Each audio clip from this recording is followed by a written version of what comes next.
Prince Philip is one of the British monarchy's most controversial figures. Decidedly old school and occasionally inappropriate. Can you tell the difference between... Yes, he is brusque and he can be abrupt. And yes, he sometimes says some things which are totally out of order. A stark contrast to the modern, younger royal family. But before he joined the House of Windsor, Philip's life was an epic tale of war. Several people were executed, and Prince Philip's father looked very likely to suffer the same fate. Illness and tragedy. Philip's mother was clearly falling into a state of mental decline. Abandonment. His father was living with a mistress in Monte Carlo. And heroism. Prince Philip probably saved hundreds of lives on his ship by his very, very swift action. It's a life that dashes from the war-torn Mediterranean. A royal family running for their lives, pretty much as dramatic as you can get. To the streets of Paris and the school halls of Nazi Germany. Well, he would have been exposed to all of the doctrine that was being pumped out by the Nazis at that time. How did this royal survivor come through such extraordinary times? Having such a troubled childhood, it's given the backbone to him to put up with anything. And could Philip's experiences before joining the House of Windsor explain his later life of service and devotion? There was nothing of a home life for him. There are some people who have difficult home lives who it drives to work harder and to succeed.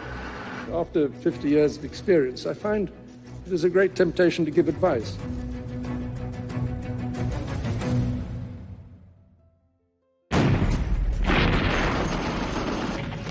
Turkey in 1922. The Greek army is invading its old enemy in a brutal war. One of the army's leading figures is the Greek prince, Andrea, who has recently become father to baby Philip. Prince Philip's father was a major general in the Greek army who were invading part of Turkey, Anatolia, but there was a huge military setback and the Greek forces had to flee to the coast. Following the army's humiliating retreat from Turkey, the pro-monarchy Greek government is overthrown and its leaders are held responsible for the disaster. In the aftermath of this coup, several of the people were court-martialed and executed, including a former prime minister, a former foreign minister, several sort of top generals. And when the execution was carried out, they all stood incredibly brave and stared at the firing squad. Prince Philip's father... For Philip, suddenly, really the rug is pulled beneath his family's feet.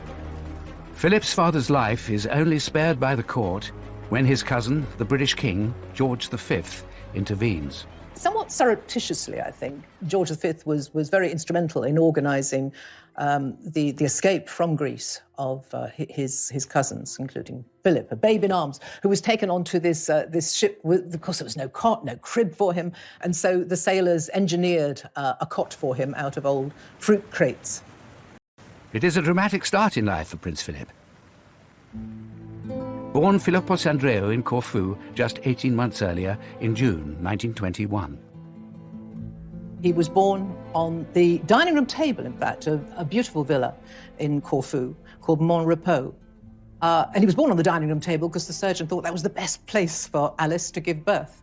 And by all accounts, he was a very much wanted and loved young son.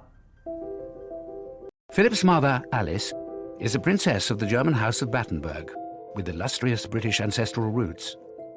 Prince Philip's mother was Princess Alice of Battenberg, and she was born in 1885 in the presence of her great-grandmother, Queen Victoria, in Windsor Castle. Philip is the great-great-grandson of Queen Victoria. His parents have royal lineage right back through to the British royal family, but also to the Greek and Danish thrones. He was very, very well connected. And by the time he was born, his relations were on practically every throne throughout Europe. Philip's father, Prince Andrea of Greece, is the brother of the Greek king and a full-time soldier. The wars between Greece and Turkey have actually been going on for many, many years, and the royal family and Prince Andrea were very much placed into senior positions in the military. But a military coup following the latest defeat forces the Greek royal family into exile. Philip's family, including his 4 older sisters, have to flee their homeland. This really was pretty much as dramatic as you can get.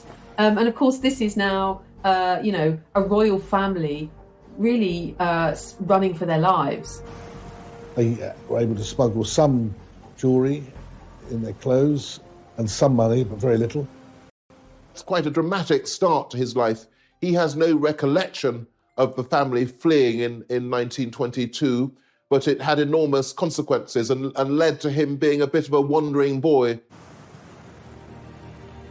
Despite their royal connections, when the family flees Corfu with baby Philip, they are now really looking for refuge. This was the beginning, I suppose, of quite a nomadic existence for Prince Philip.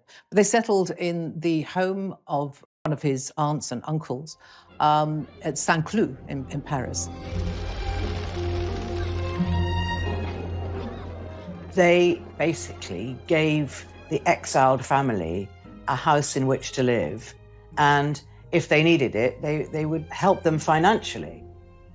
Their life in Paris was fairly stable, but of course they were dependent on charity, basically, and I don't think anybody really likes that very much. And the other point is, of course, that as members of the royal family, they felt themselves dispossessed and, in a sense, pointless. They didn't have anything that they could really do. But Philip's life in Paris is happy and stable, surrounded by his loving family. I think these early years of Philip's life were perhaps the happiest of his childhood, because it was relatively settled for those years in Paris, and his father, Andrea, adored him. His sisters recalled how there'd be gales of laughter when Philip and his father were larking around. He was able to be educated. His relatives paid for him to have a good education. He was multilingual. He speaks, as a result, fluent French as well as German. But when Philip is 8 years old, his happy family life in Paris begins to break down. Philip's mother, Alice, was clearly very fragile in her emotional, psychological health, and there's every sense that the kind of trauma of the events in Greece and their hasty departure really did put her under psychological strain. No one really knows whether she suffered from bipolar disorder or whether she was, in fact, paranoid schizophrenic. Alice felt she communicated with the spiritual world. She took to lying on the floor for great periods of time, waiting for the spirits to tell her what she should be doing. Philip's father, Prince Andrea, has his own struggles with life in exile. I think that Andrea is perhaps unfulfilled because he's had life as a Greek royal, and then he's a major general in the army, and then suddenly he's an exile. And I think a middle-aged prince without a role, that's difficult. Alice's growing mental instability had a profound effect on her marriage, which maybe had never been that strong, but certainly in view of her eccentricities and her mental breakdown, Andrea spent less and less time with the family. Alice's family takes the decision that she needs urgent help. One Easter holidays, the family had gone to stay with some relations in Germany, and Alice's mother organised for psychiatric doctors into the car and driven off to a secure sanatorium. As a result, his father then seemed to somewhat abandon the family. Bear in mind, his sisters were older now, and it was just that Philip was quite young. Philip loses first his mother and then his father, all before his 9th birthday.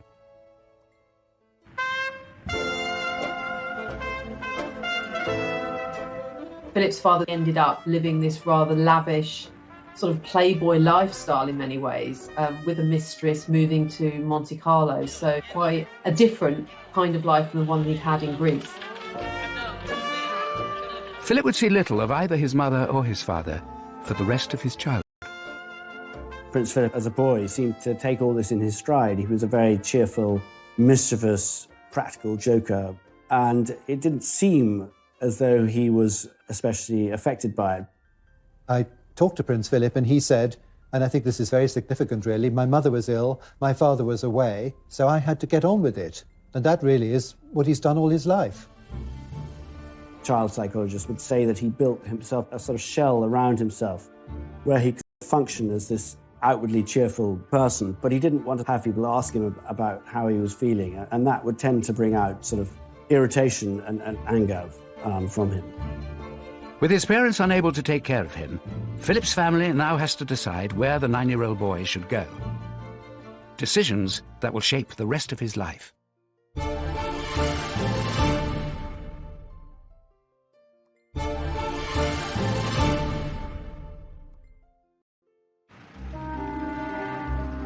It's Paris in the summer of 1930, and aged just 9, Philip is coping with distress and upheaval. His mother, Princess Alice, is committed to an asylum in Switzerland, and his father, Prince Andrea, is in Monte Carlo with his mistress. You have to think that these formative years for Philip must have had a profound effect on his character, and I think indeed they did. He must have been confused, I imagine, and probably hurting. He must have felt abandoned by his parents. The family decides that young Philip will live with Alice's brother in England. George, the Marquis of Milford Haven, or Georgie as he is known, is Philip's uncle. He is a Royal Navy commander and happily married to Nada, a former Russian aristocrat with 2 children of their own. They had this beautiful house in England, in Berkshire, and basically Philip went to live with them and he absolutely adored George, his uncle. Philip is warmly welcomed, though he would experience. Prince Philip, I think, very much enjoyed both of their company. They were very sort of broad-minded. They had what was reputed to be the largest collection of pornography then existing. They sent their son, age of 17, he was sent to a brothel in Paris to round off his education. They were sort of quite out there, but their marriage was very strong.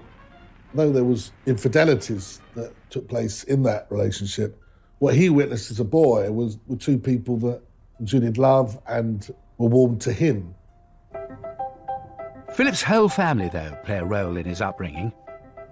I think he was much loved by the uncles, aunts, by his grandmother, and had bedrooms in several homes, but there would always be lots of planning on where would he go in the school holidays. So he must have felt a lot of his childhood in the 1930s like he was a parcel being moved from place to place in the holidays, from country to country.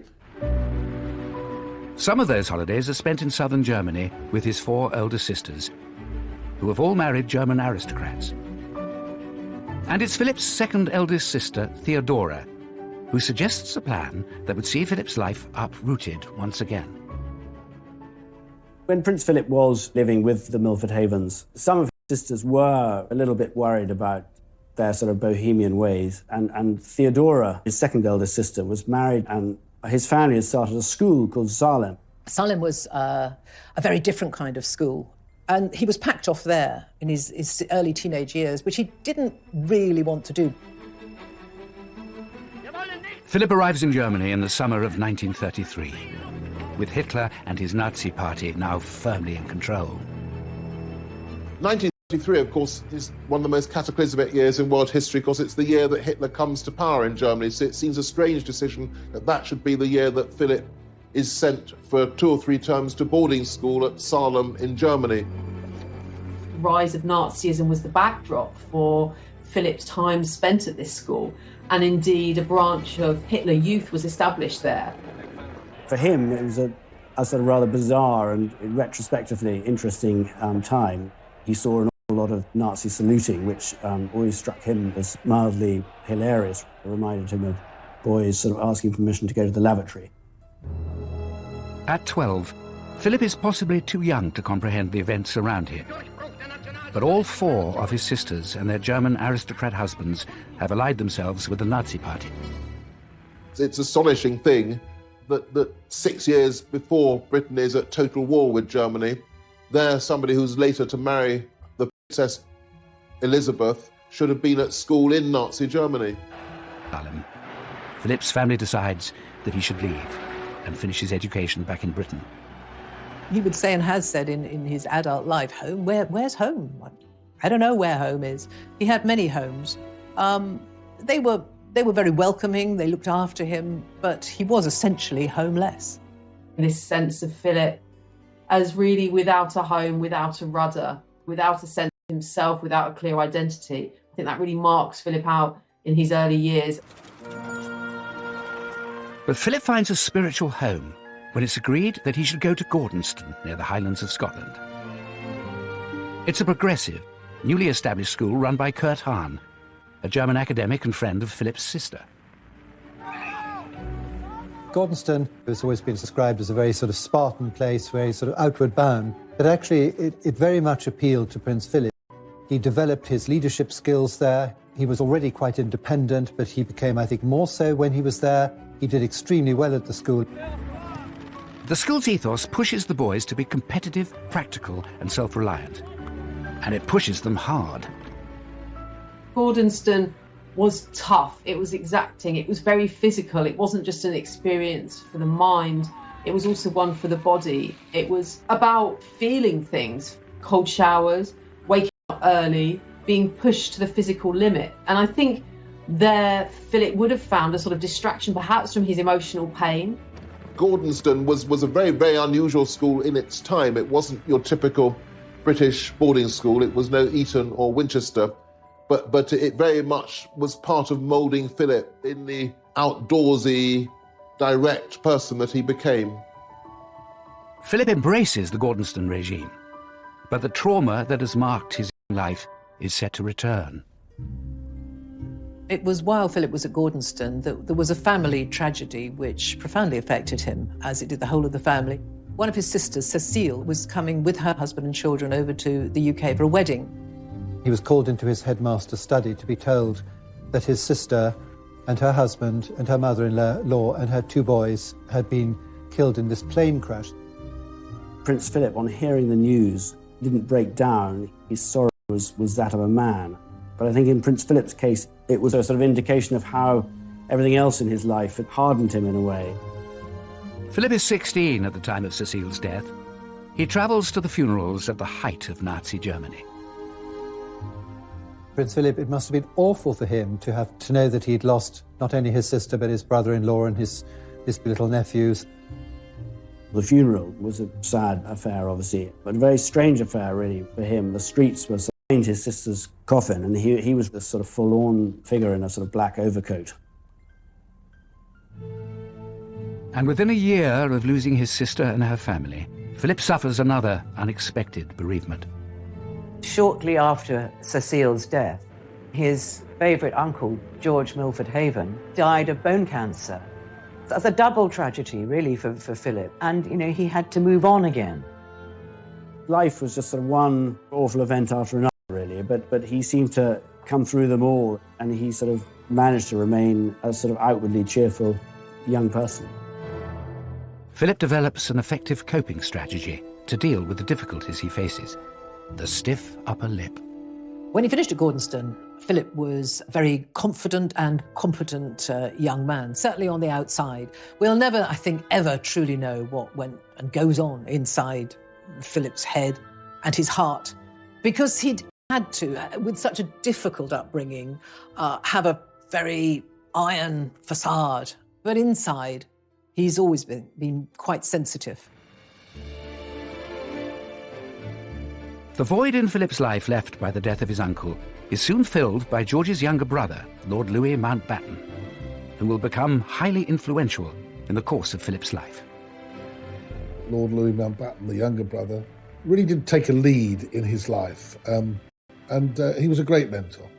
Mountbatten was a real doer. He was somebody who had great ambition, great talent, great networking. One of the first bits of advice Philip takes from his uncle Dickie, as Mountbatten is known, is to follow him into the Royal Navy. After leaving Gordonston in 1939, of course, the outbreak of war, Philip enrolls in the Royal Navy College at Dartmouth. And it is a royal visit to the college that summer that would change the course of Philip's life completely.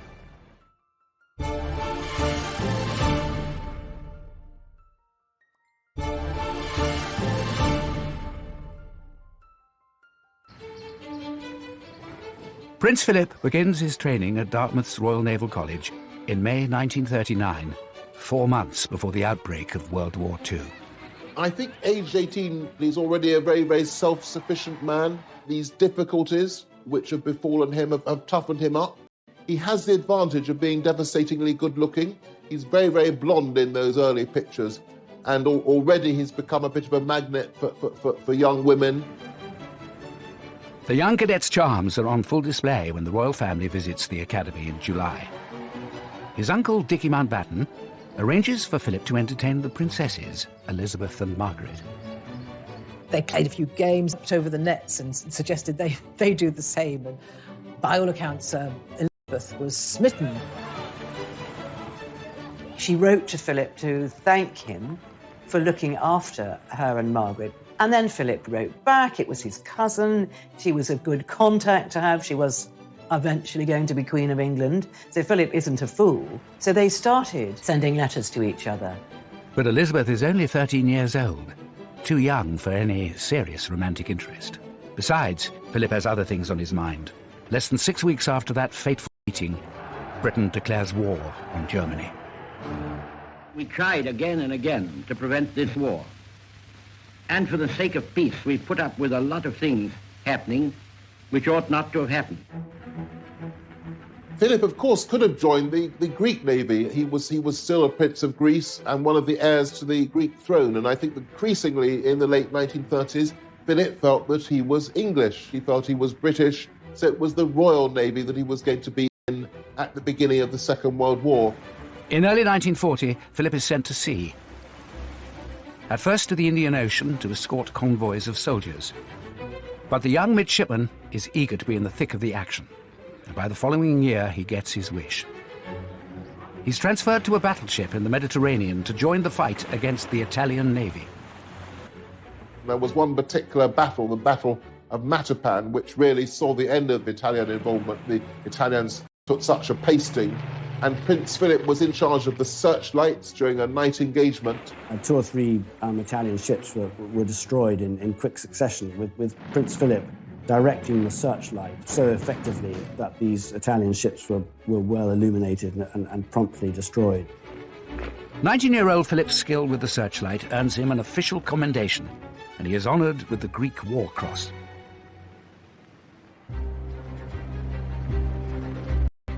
Philip is proving to be a first-rate seaman, and by the age of 21, he has been promoted to first lieutenant, second in command of his ship, HMS Wallis. In July 1943, his leadership abilities are put to the test when the Wallis is targeted by German bombers. As soon as the sort of first round had finished and they went away, Prince Philip knew that they would be back to finish him off. And he had to come up with something pretty quickly. And he prepared a raft with other officers, and they lit burning torches, flares at the end of the raft with smoke coming out, and they set the raft off and sailed very, very quickly, completely dark in the other direction. When the German planes returned, thankfully, instead of bombing lives on his ship by his very, very swift action. As he rises through the naval ranks, Philip's also growing closer to Princess Elizabeth.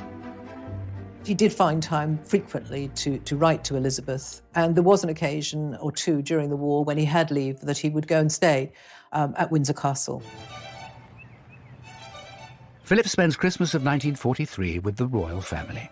It's soon clear the 17-year-old princess is falling for the 22-year-old naval officer.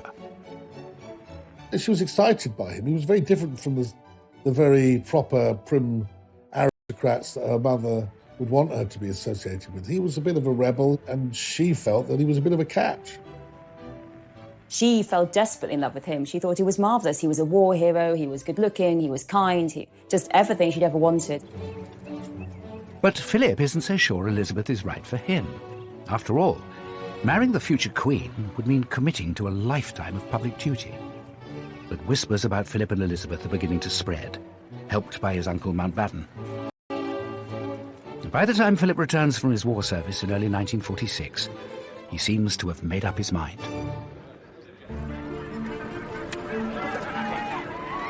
I think if you're sixth in line to the Greek throne, if you've only got about £600 in the bank, if you haven't got a settled home of your own, the chance of marrying the very attractive, intelligent bright, sparky heir to the most prestigious monarchy in the world. I don't think that's a terrible opportunity.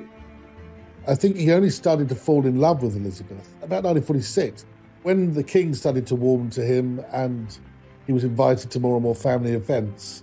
He began to see the advantages of what was in front of him, but also the genuine affection would then develop with Elizabeth. Winning Elizabeth's heart proves relatively easy, but winning over her parents and their courtiers is a different matter. When everyone realised that Prince Philip was a serious prospect for Princess Elizabeth, there really was panic in the British establishment. He was not at all the type they expected, and there's a lot of distrust of him in the royal household, in the royal family, in the government. Philip is seen as an outsider, someone who didn't go to the right schools, doesn't have any money, and is far too outspoken to be a true British gentleman.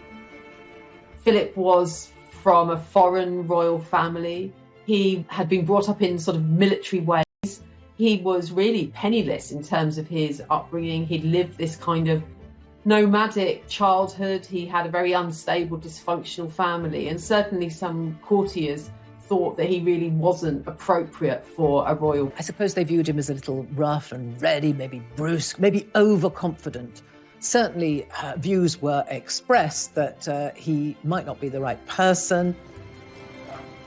Nobody approved of him at all, but Elizabeth, for the first time in her life, she really, really stuck her heels in. This was the man she wanted, and no other would do. To become a more suitable candidate for the princess's hand, Philip makes some dramatic changes. With the help and guidance of Dickie Mountbatten, his uncle, he decided, or it was decided for him perhaps, that he should take on British nationality.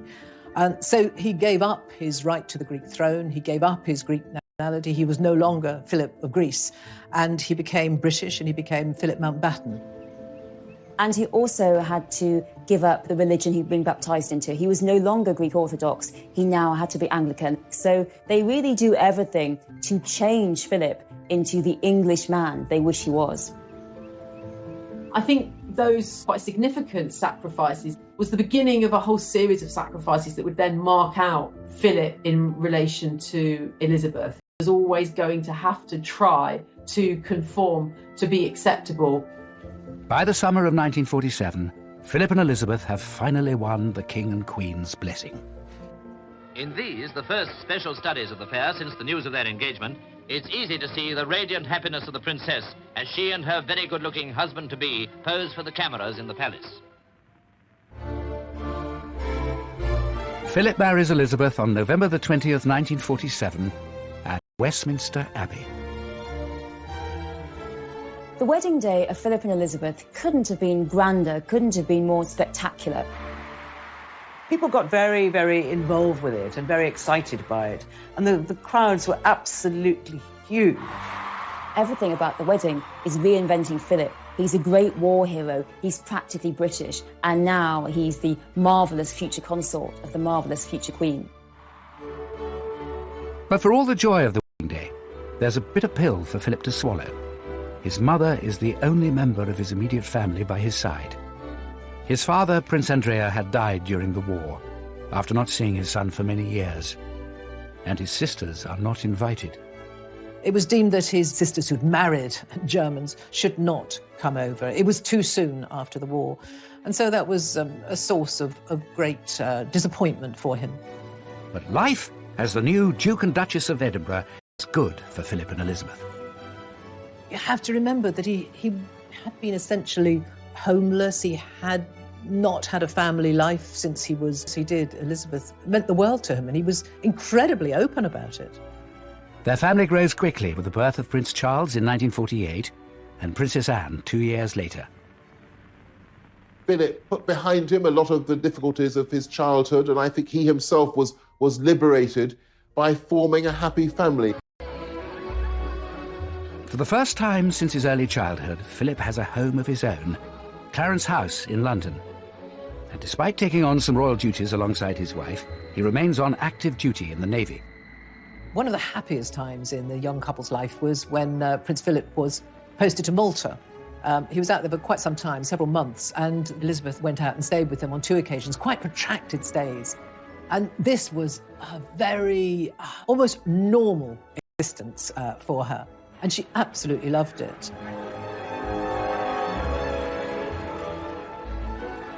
They had wonderful times that they would go to dances, they would drive, often without bodyguards. I think there were very, very happy times for Philip and Elizabeth between 1947 and 1952.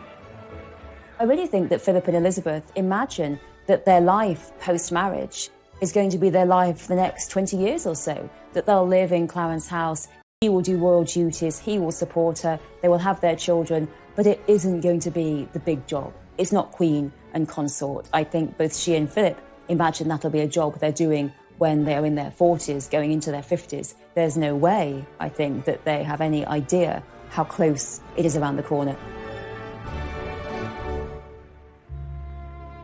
But in 1951, King George VI becomes ill with what is later revealed to be lung cancer. It falls to Elizabeth and Philip to take on more royal duties in his place, including a tour of the Commonwealth nations in early 1952. They were going to be away for several months. So they set off for Kenya, hoping that when they came back, the king would be okay. But it was not to be. Just days after their departure, on February the 6th, King George dies in his sleep. A royal aide breaks the news to Philip. Philip, he just looked absolutely ashen-faced because I think he realised his entire life at that moment was going to change. I think he went into shock and he put a newspaper over his head and just absorbed this terrible news. Then he went to tell his wife. Philip has to break the news to his wife that her beloved father is gone, and also that everything has changed overnight. She is now the queen, he is now the consort, and the life they had... How much will he be forced to sacrifice? And how will he use his turbulent childhood experiences to guide him in his new role?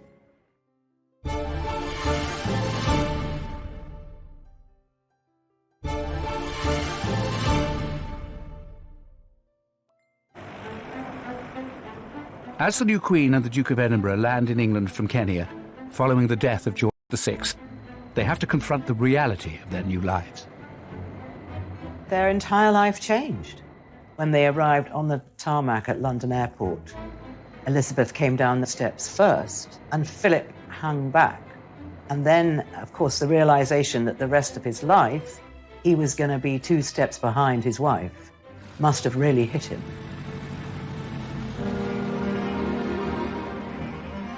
The first step Philip must take is to sacrifice his day job.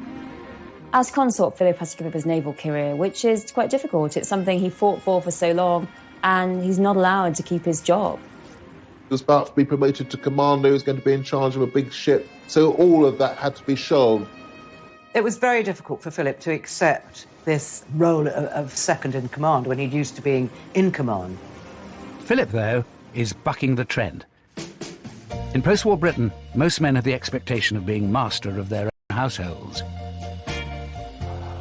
For Prince Philip, that expectation is turned on its head. Philip becomes consort in the midst of the 1950s, at a time when patriarchy and hierarchy absolutely rules. Women are at home as housewives, and here is Philip effectively being thrown into the position of the country's ultimate house husband. Philip now has to work out what he is going to do. There is no job description with the role of consort to a queen. Albert was the last, nearly 100 years earlier, to Victoria. He has to find a role for himself. He has to find an identity as consort. It's not prescribed. The Queen, of course, received government business in those royal boxes, which he was never privy to. The Queen was having audiences with her first Prime Minister, Winston Churchill. He was excluded from them. What was to be his purpose?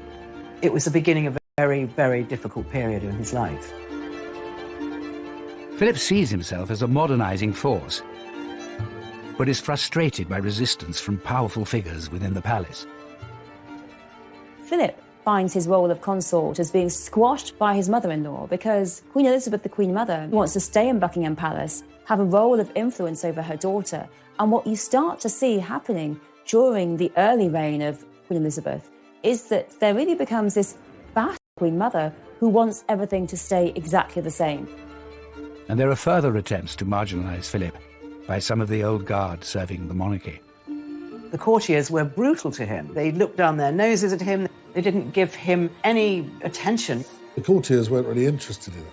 They didn't really have a lot of time for this upstart, this usurper, as they used to regard him. Philip, of course, is a man who's come fresh from conflict. The Navy is in his blood. He needs adrenaline, he needs a purpose, he needs to be doing things. But Philip turns an early setback into a personal mission. As newlyweds, Princess Elizabeth and Philip were living happily in Clarence House, where Philip had overseen the wholesale modernisation. Philip really throws himself into creating Clarence House as a home for this young family. And that, I think, really reflects the fact they never had a home before. So they had all the mod cons, and Philip loved mod cons, and they had a washing machine, they had all the latest gadgetry, which Philip loved. But as monarch, Elizabeth is expected to move into Buckingham Palace, which is a personal blow for Philip. No one likes living in Buckingham Palace. Buckingham Palace is really a big office, and no one ever seems to like living in there, and they were no exception. It lacked the intimacy they'd been used to, and his wife was no longer his wife. She was now really married to the country. She was always surrounded by advisors, by courtiers, people who wanted him out of the way. Philip, though, launches himself into revolutionising how things are done at the palace. He was a proud, successful man without a real role. This was a real dilemma for him. But he threw himself into modernised there. He went around Buckingham Palace, literally room by room, looking at what needed to be modernised, how communication around the palace could be improved. So he began to question the way things were being done. Of course, that didn't go down at all well, where things were done year after year, decade after decade, because that's the way tradition would have it. Now, he wanted to shake all that up. And so he made himself incredibly unpopular with an awful lot of the grey men, if you like, at the palace. Undaunted by the forces opposing him, Philip persists with his determination for a greater role. He wanted to do more and he wanted to have an influence, and the Queen knew that, and she put him, for example, in charge of the Coronation Commission to oversee the arrangements for the coronation. And here we see for the first time Philip being something of a maverick, perhaps because of his status as being an outsider, having a different kind of perspective. Philip feels very strongly that the coronation, it should be more modern, there should be open, that the BBC's request to televise it should be admitted. And there are traditionalists who disagree with this. They think it could undermine the majesty of royalty. But Philip sees the advantages of harnessing the new medium of television. He, for example, knew that the coronation was going to be a critical event, saw the opportunity of making the coronation this global event like none other, letting the television cameras into the Abbey for the first time. And against the reservation of the government and Winston Churchill, Philip really pushed that through. Philip is always battling to have his ideas taken seriously, always having to fight, because lots of people will say to Elizabeth, was that Philip's idea? Well, no, because they really exclude him and ignore him. For almost 2 days and nights, the crowds had been assembling in sunshine and rain for the moment when the young Queen, radiant in her exquisite gown, left the palace for Westminster Abbey. The coronation takes place on June the 2nd, 1953, with television cameras capturing every moment. More than 20 million people in Britain tuned in to watch the ceremony. And 8 years after the war, another victory. Philip's sisters are allowed to attend, and so does his mother, Princess Alice, who is now living as a nun in Athens. Philip always been very, very fond of his mother, and I think he was really happy that his mother should be there. But she came in her grey nun's habit, so she was very obvious. It was a great moment for Philip and his relations.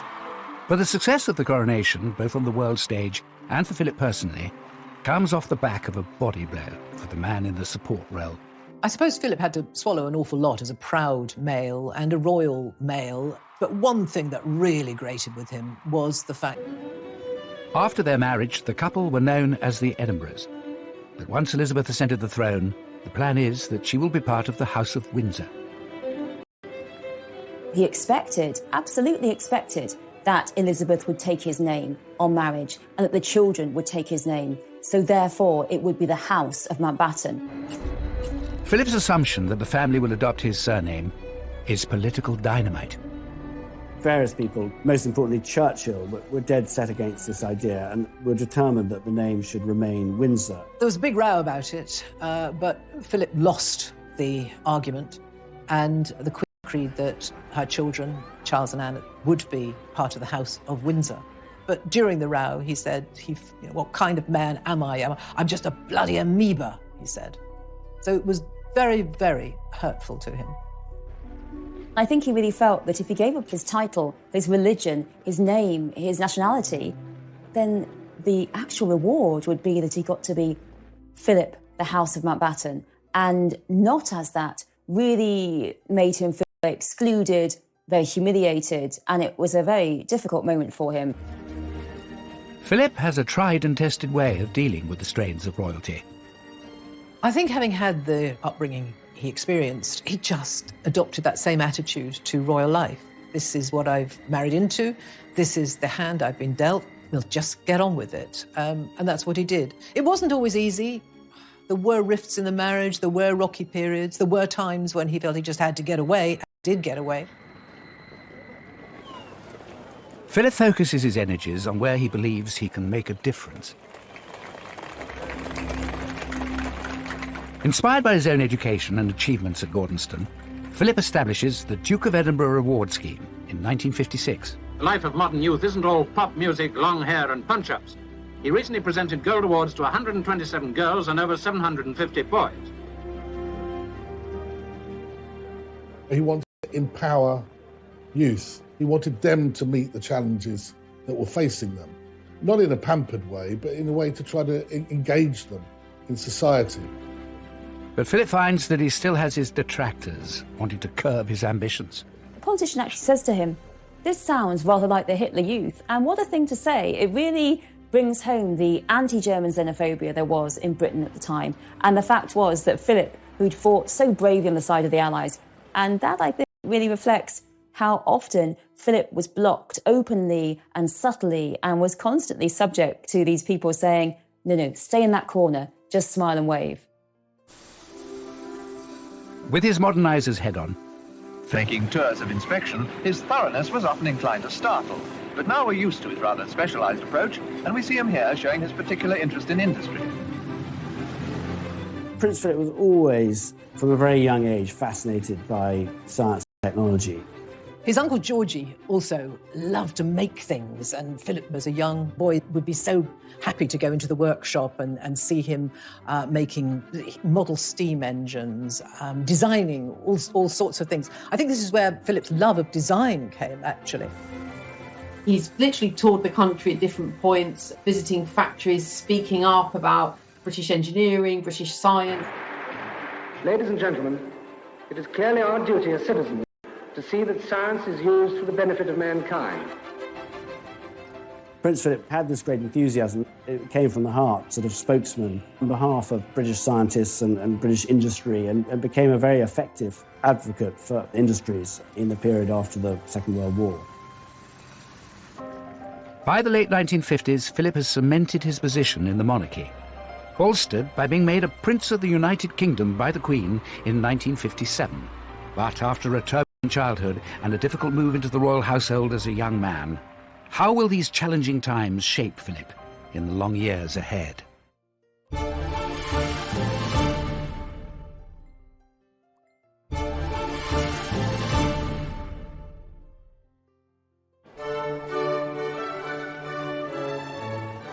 It's August 2017, and Prince Philip takes one final salute before retiring at the age of 96.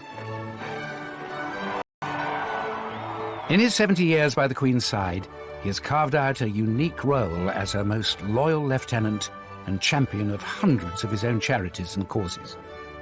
He's travelled enormously, 22,000 engagements, 800 charities that he's been involved with, and any charity that Philip has been involved with has said, yes, this man made an enormous difference. His early struggles are now a distant memory.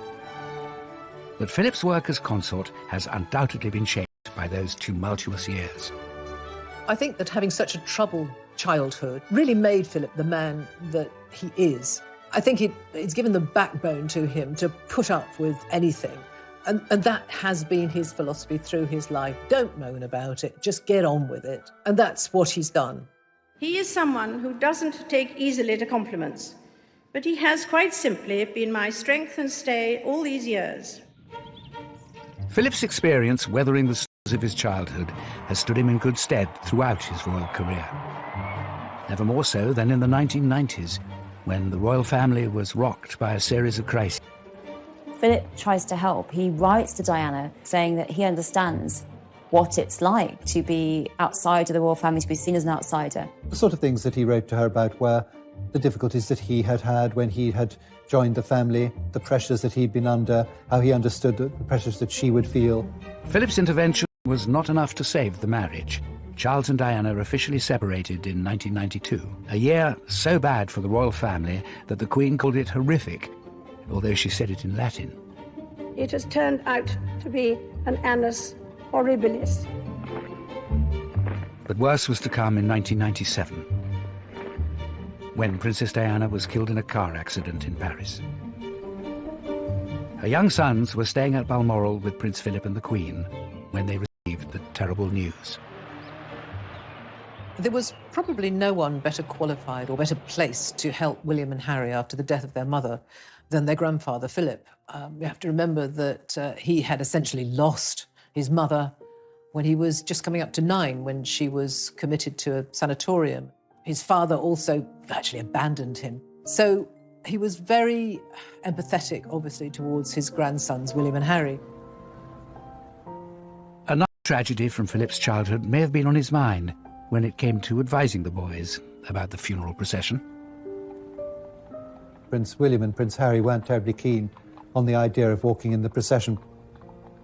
Prince Philip took the long view, and he said, I think, when you're older, that you would very much regret not walking behind your mother's coffin. Philip had done it himself, behind his own sister's coffin, age 16, walked behind Cecile's coffin, devastated, full of pain. It's a very sweet moment when Prince Philip puts his arm round William as they go under Admiralty Arch. Although people, when you look back, think it was something too much for Prince Harry to do, and he himself has reflected upon that, I suspect as he gets older, he'll be pleased that he did it and that he listened to the wise counsel of his grandfather, somebody who I think has experienced great tragedy in his life. The dark days of the 1990s hurt the royal family's standing with the British public. Prince Philip plays an important role in helping restore the family's popularity in the 21st century, perhaps motivated by his own experience of how quickly a nation can turn against its monarchy. His family were thrown off the Greek throne and he had to flee in a packing box. So I think that he was always conscious of that and always conscious that even though the British monarchy seemed so stable, that it could be knocked off its perch. Philip came from the European royal. They were having their kingdoms taken away. And he felt very much that the British royal family must stick together. They must all work together for the common aim, which is the good of the monarchy. In 2020, the royal family is facing new challenges, not least the departure of the Duke and Duchess of Sussex. The Duke and Duchess of Sussex have announced they intend to step back as senior members of the royal family.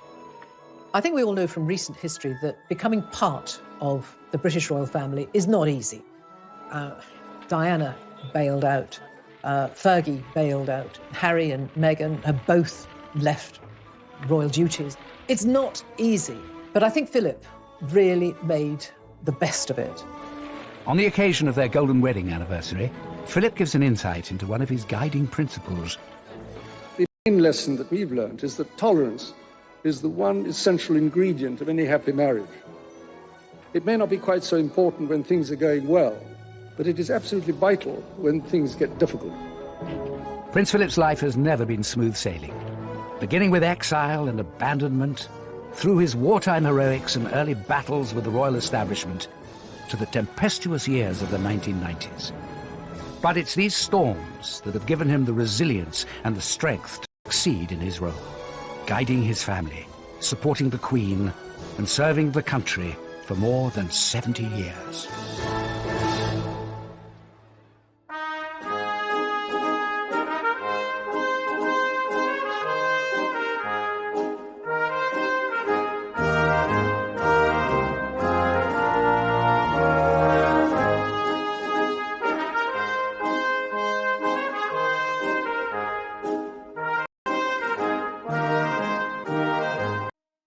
And by all accounts, he was a very much wanted and loved young son.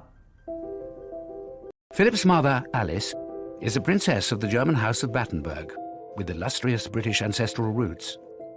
Prince Philip's mother was Princess Alice of Battenberg, and she was born in 1885 in the presence of her great-grandmother, Queen Victoria, in Windsor Castle. Philip is the great-great-grandson of Queen Victoria. His parents have royal lineage right back through to the British royal family, but also to the Greek and Danish thrones. He was very, very well connected. And by the time he was born, his relations were on practically every throne throughout Europe. Philip's father, Prince Andrea of Greece, is the brother of the Greek king and a full-time soldier. The wars between Greece and Turkey have actually been going on for many, many years, and the royal family and Prince Andrea were very much placed into senior positions in the military. But a military coup following the latest defeat forces the Greek royal family into exile. Philip's family, including his 4 elder sisters, have to flee their homeland. This really was pretty much as dramatic as you can get. And of course, this is now, a royal family really running for their lives. They were able to smuggle some jewellery in their clothes and some money, but very little. It's quite a dramatic start to his life. He has no recollection of the family fleeing in 1922, but it had enormous consequences and led to him being a bit of a wandering boy. Despite their royal connections, when the family flees Corfu with baby Philip, they are now really looking for refuge. This was the beginning, I suppose, of quite a nomadic existence for Prince Philip. They settled in the home of one of his aunts and uncles at Saint-Cloud in Paris.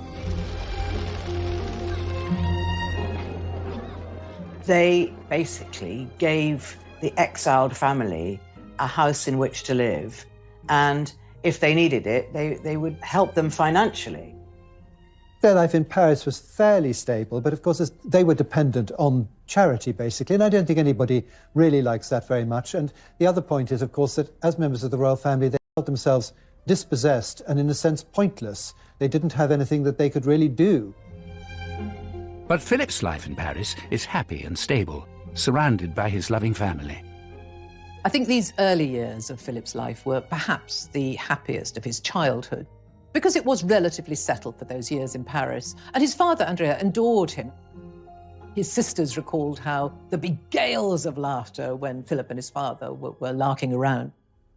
He was able to be educated. His relatives paid for him to have a good education. He was multilingual. He speaks, as a result, fluent French as well as German. But when Philip is 8 years old, his happy family life in Paris begins to break down. Philip's mother, Alice, was clearly very fragile in her emotional, psychological health, and there's every sense that the kind of trauma of the events in Greece and their hasty departure really did put her under psychological strain. No one really knows whether she suffered from bipolar disorder or whether she was, in fact, paranoid schizophrenic. Alice felt she communicated with the spiritual world. She took to lying on the floor for great periods of time, waiting for the spirits to tell her what she should be doing.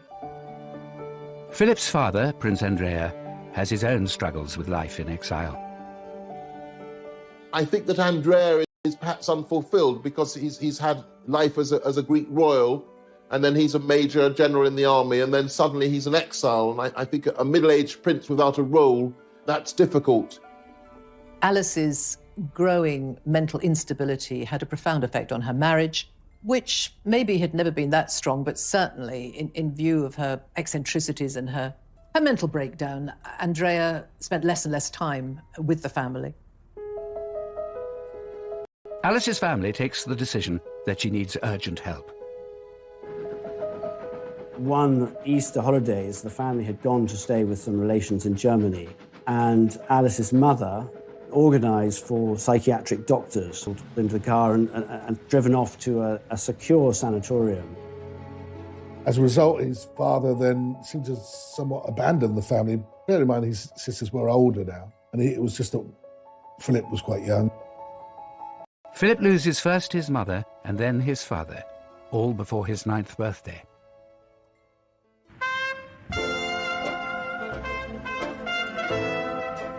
Philip's father ended up living this rather lavish, sort of playboy lifestyle in many ways, with a mistress, moving to Monte Carlo, so quite a different kind of life from the one he'd had in Greece.